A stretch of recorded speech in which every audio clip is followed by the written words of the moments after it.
Honorable Speaker Sir, this is not the moment for rumor mongering or fake narratives. Leader opposition की बात पूरी हो जाए उसके बाद मैं बोलना चाहता हूं सभापति जी। बोलिए माननीय रणदीप पुरी जी।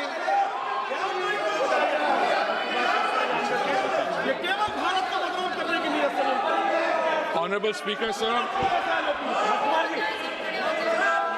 Honorable Speaker Sir, I rise to inform.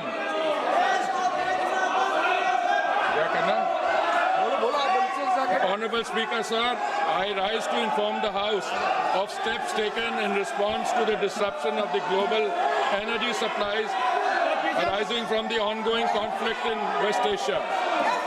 The world has not faced a moment like this in modern energy history.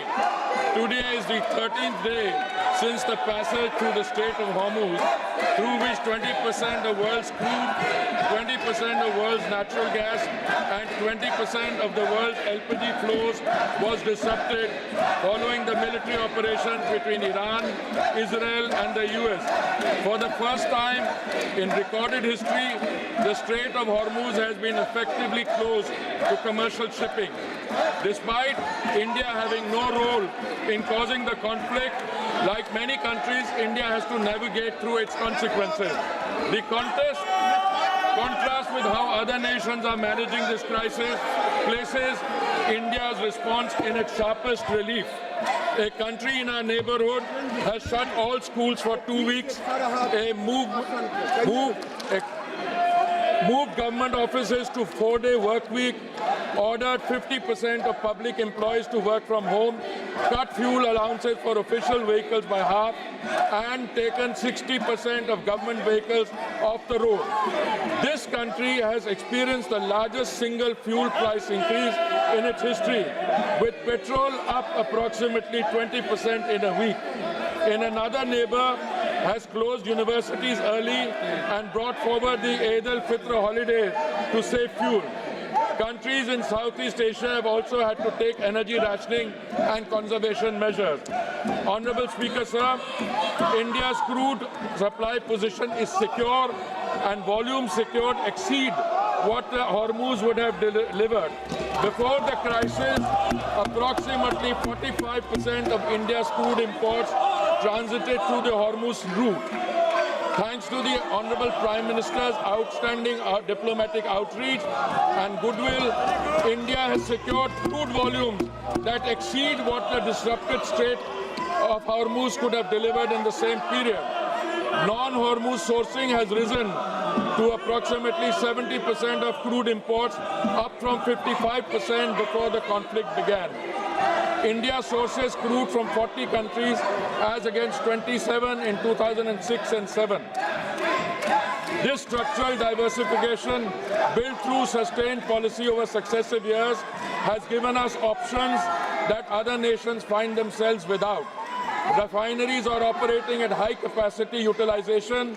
In several cases, they are exceeding 100%. There is no shortage of petrol, diesel, kerosene, ATF or fuel oil. The availability of petrol, diesel, aviation, turbine fuel, kerosene and fuel oil is fully assured. Retail outlets across the country are stocked and supply chains for these products are functioning normally. Additional allocation of PDS kerosene has been issued to all the states.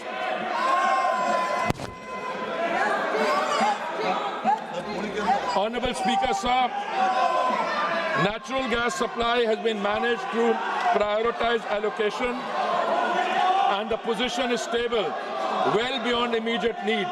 India produces approximately 90 million metric standard cubic meters per day of natural gas domestically. A further 30 million metric standard cubic meters per day was previously imported through Gulf sources, now affected by the force majeure declaration of a major Qatari processing facility. The force majeure declaration, the Natural Gas Control Order issued on 9th March 2026 under the Essential Commodities Act established an immediate priority sequence. Domestic pipe gas goes to homes and CNG for vehicles, receives 100% supply with no cuts. Industrial and manufacturing consumers will receive upon 80% of their previous 6 months average. Fertilizer plants will receive up to 70%, protecting the agricultural input chain ahead of the sowing season. Refineries and petrochemical units absorb a managed reduction with the House that the shortfall has been substantially upward through alternative procurement.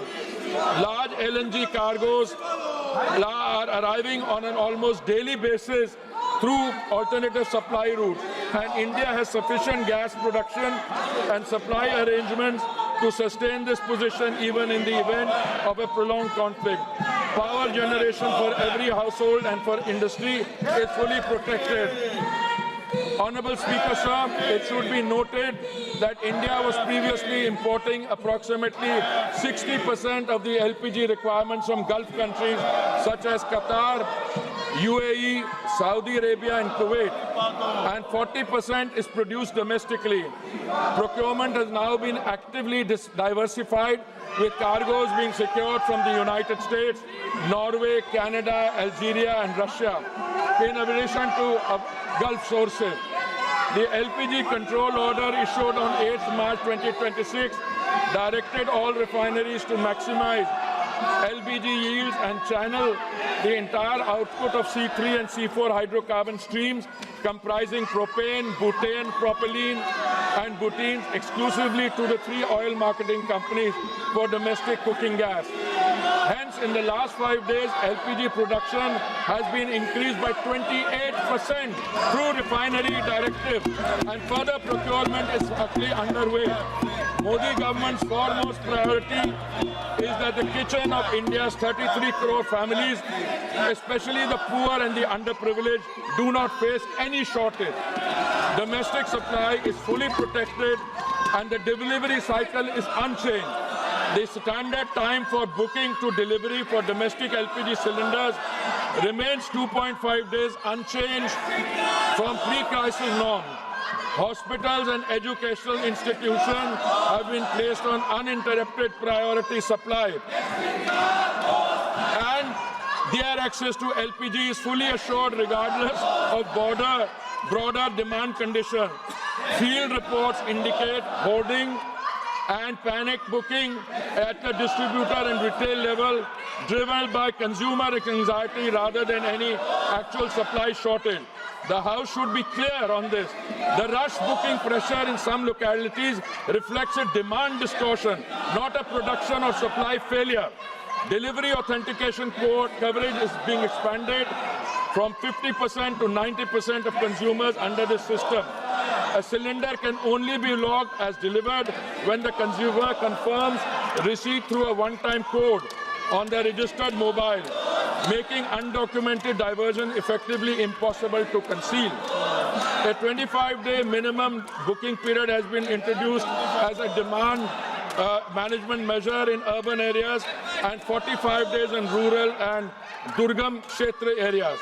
OMC field officers and the anti-adulteration cell are coordinating enforcement at the distributor level. The Home Secretary has shared a meeting with Chief Secretaries of all states to align state-level administration with the central supply and information framework. Commercial LPG has been regulated to prevent black marketing, not to penalize the hospitality sector. Commercial LPG is sold in a completely deregulated, over-the-counter market at market price without any government subsidy. There is no registration system, no booking requirement, no digital authentication, and no delivery confirmation mechanism. Any business or individual can purchase cylinders in any quantity at the point of sale with no government control in normal time. In a supply-constrained environment where public anxiety is elevated, this deregulated structure creates a direct and uncontrolled pathway for hoarding, diversion, and resale at inflated prices. Had commercial supply have been diverted to the grey market at the expense of genuine commercial consumers, and domestic households alike. The government has therefore taken the responsible course to regulate this channel with clear priorities and a transparent allocation mechanism. A three-member committee comprising executive directors from IOCL, HPCL and BPCL was constituted on 9th March 2026.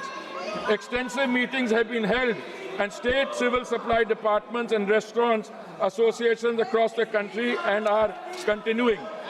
The committee has assessed genuine need by geography and sector to ensure available commercial volumes reach commercial LPG requirement is going to be supplied from today by OMCs in coordination with the state government so that there is no hoarding or black marketing. Honorable Speaker, sir, alternate fuel options are being activated to ease pressure on LPG and gas channels. Kerosene is being made available through retail outlets and PDS channels, and fuel oil is being made available for industrial and commercial consumers.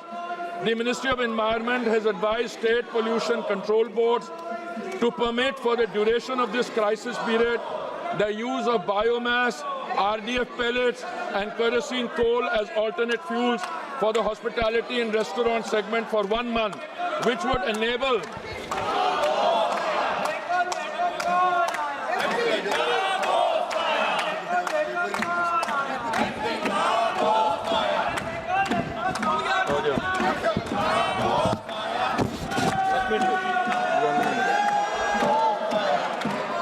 wider range of establishments to switch and free up LPG for priority consumers. Consumer prices have been shielded from global market conditions. Despite the Saudi contract price rising 41% between July 23 and March 26, the PMUY beneficiary price has fallen 32 cents in the same period and per percent and stand at rupees 613 per 14.2 kilogram cylinder in Delhi.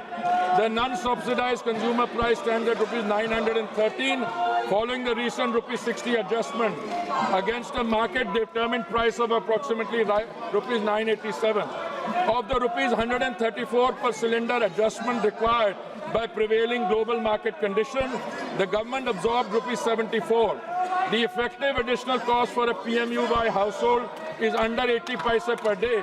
Equivalent LPG prices in the neighborhood stand at rupees 1,046 in Pakistan, rupees 1,242 in Sri Lanka, and rupees 1,208 in Nepal. OMC compensation of rupees 30,000 crores has been approved against losses of approximately rupees 40,000 crores in 24-25. Honorable Speaker, sir, state governments have responded with full cooperation and active coordination. On 11 March 2026, senior OMC officials met with state government administrations across every major state. Maharashtra, Madhya Pradesh, Chhattisgarh, Gujarat, Goa, Odisha, West Bengal, Bihar, Jharkhand, Punjab, Himachal Pradesh, Jammu and Kashmir, Rajasthan, Uttar Pradesh, Delhi, Haryana, Uttarakhand, Karnataka, Tamil Nadu, Kerala and Telangana and Andhra Pradesh. Chief Secretaries and senior officials have been briefed on the supply position, the priority sequence and the enforcement framework. District-level monitoring committees are being established. Anti-diversion raids have been conducted and cases registered in multiple states. This is cooperative federalism, responding to a national challenge with the coordination it demands. Honorable Speaker, sir, this is not the moment for rumor mongering or fake narratives. India is navigating the most severe global energy disruption in recorded history. Crude supply is flowing, gas is prioritized for homes and farms, LPG production has been stepped up by 28%. Consumer prices are held far below what makes markets and regional competitors and dictate. Schools are open. Petrol is on the forecourt. Every citizen, regardless of political affiliation, has a stake in that. India must stand united behind the energy warriors, behind the institution managing the crisis, and behind the national interest. The record of preparation and the record of response speak for themselves. I thank you, sir. माननीय